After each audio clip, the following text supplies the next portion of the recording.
নমস্কার বন্ধুরা, আমি সঞ্চারী। আমার চ্যানেল ইএজ কুকিংয়ে আপনাদের সকলকে স্বাগত। আজকে নিয়ে এসেছি পটল, আলু আর ছোলার ডালের সম্পূর্ণ নিরামিষ একটা সুস্বাদু রান্না।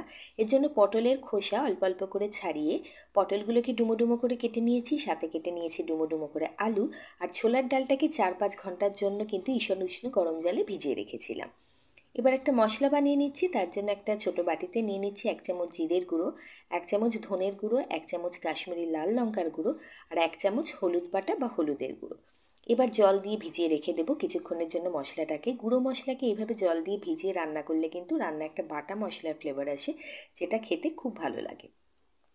এবার একটা কড়াইতে তেল গরম করে প্রথমে ডুমো ডুমো করে কেটে রাখা আলুর টুকরোগুলো দিয়ে দিচ্ছি, দিয়ে বেশ একটু লালচে লালচে করে ভেজে নেব। আলুর কিন্তু আমি এখানে খোসা ছাড়াইনি, এরকম খোসা সমেত আলুর তরকারি কিন্তু খেতে খুব ভালো লাগে। ধোয়ার সময় খুব ভালোভাবে পরিষ্কার করে নিলে কিন্তু খোসা সমেত আলু আপনারা তরকারিতে অনায়াসে দিতে পারেন।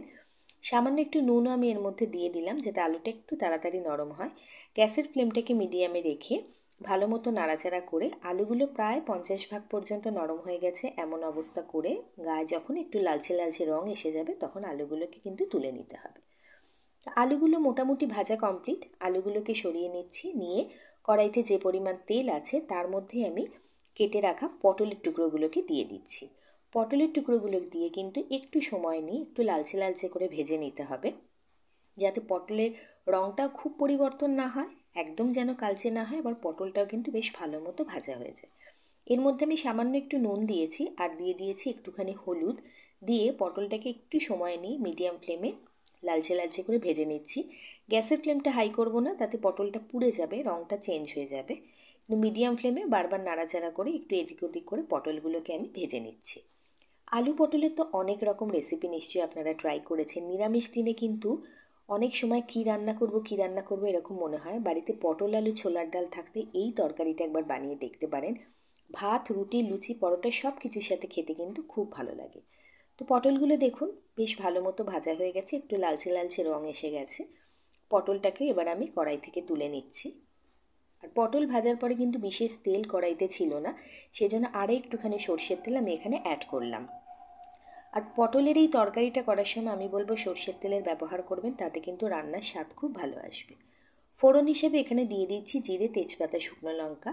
আর ফোড়নটা একটু ভাজা ভাজা হয়ে যেতেই যে গুঁড়ো মশলাটাকে জলে গুলিয়ে রেখেছিলাম সেটা এখানে দিয়ে দিলাম। এবার মশলাটাকে একটু সময় নিয়ে কিন্তু কষাতে হবে, যতক্ষণ না মশলা থেকে ভালো মতো তেল ছেড়ে যায়। মশলাটা প্রথমে একটুখানি কষে যাওয়ার পরে এর মধ্যে আমি দিয়ে দিচ্ছি একটুখানি আদা বাটা বা গ্রেটেড আদা বা আদার গুঁড়ো, যাই হোক একটুখানি আদা এখানে দিয়ে দিলাম।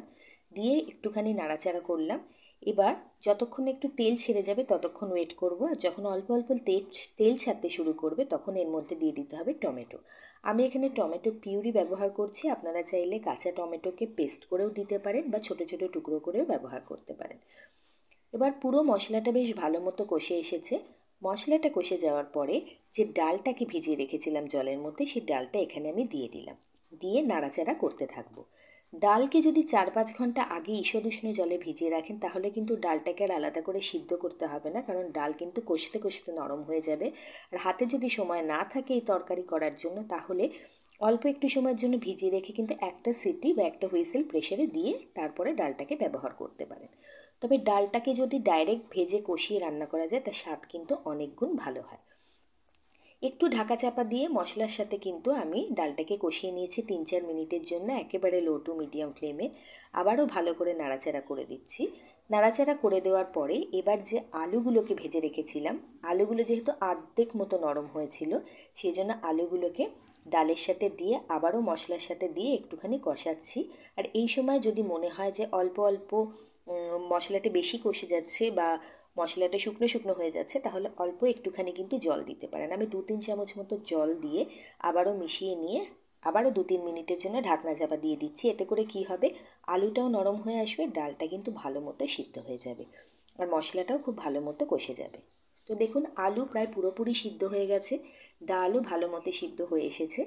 এবার এর মধ্যে গরম জল দিয়ে দিচ্ছি। বেশ খানিকটা গরম জল আমি এর মধ্যে দিলাম, একটা বড় গ্লাসের মতো। দিয়ে ভালো করে নাড়াচাড়া করে নিয়ে এবার কিন্তু ঢাকনা চাপা দিয়ে 5-6 মিনিটের জন্য মিডিয়াম টু হাই ফ্লেমে গ্যাসের ফ্লেমটাকে করে দিয়ে রেখে দেব। তাতে করে কি হবে, ঝোলটা অনেকটা কিন্তু গাঢ় হয়ে যাবে। আর ঝোলটা গাঢ় হয়ে যাওয়ার পরে সব কিছু চেক করে নিয়ে তারপরেই পটল দিতে হবে, যেহেতু পটলটা কিন্তু একেবারেই নরম, আগে দিলে পটল একদম কিন্তু ঘেটে যাবে। তো ঝোল অল্প অল্প গাঢ় হয়ে এসেছে এবং আলু কিন্তু এখানে দেখুন একদম সুসিদ্ধ হয়ে গেছে। আমি ডালটাও দেখিয়ে দিচ্ছি যে ডালটা দেখুন প্রেসারে সিটি মারা না, কিন্তু দেখুন হাতে চাপ দিলেই ডাল কিন্তু ভালো মতো নরম হয়ে গেছে বোঝা যাচ্ছে। যখন ডাল এই অবস্থায় আসবে এবং আলু সম্পূর্ণ নরম হয়ে যাবে তখন এর মধ্যে ভেজে রাখা পটলটা দিতে হবে। পটল আগে দেওয়া যাবে না। পটল দেওয়ার পরে গ্যাসের ফ্লেমটাকে হাই করে দিয়ে আরও 2-3 মিনিট কিন্তু ভালো মতো ফুটিয়ে নিতে হবে। তাতেই ঝোল ভালো মতো গাঢ় হয়ে যাবে, পটল আলু ডাল সব সুসিদ্ধ হয়ে যাবে। আর এই সময়টা পটলটা দেওয়ার পরেই কিন্তু নুন মিষ্টিটাকে দিয়ে দিতে হবে। নুন আগেও ব্যবহার করেছি, সেই বুঝে নুন দিলাম। আর যেহেতু সম্পূর্ণ নিরামিষ রান্না, একটুখানি চিনি আমি দিলাম, তাতে স্বাদ খুব ভালোভাবে অ্যাডজাস্ট হয়। চিনিটা অবশ্যই করে একটু দেবেন, তাহলে স্বাদটা খুব ভালো আসবে। এবার 4-5 মিনিটের জন্য কিন্তু হাই ফ্লেমে ফুটিয়ে নেওয়ার পরে ঝোলটা বেশ থকথকে হয়ে যাবে।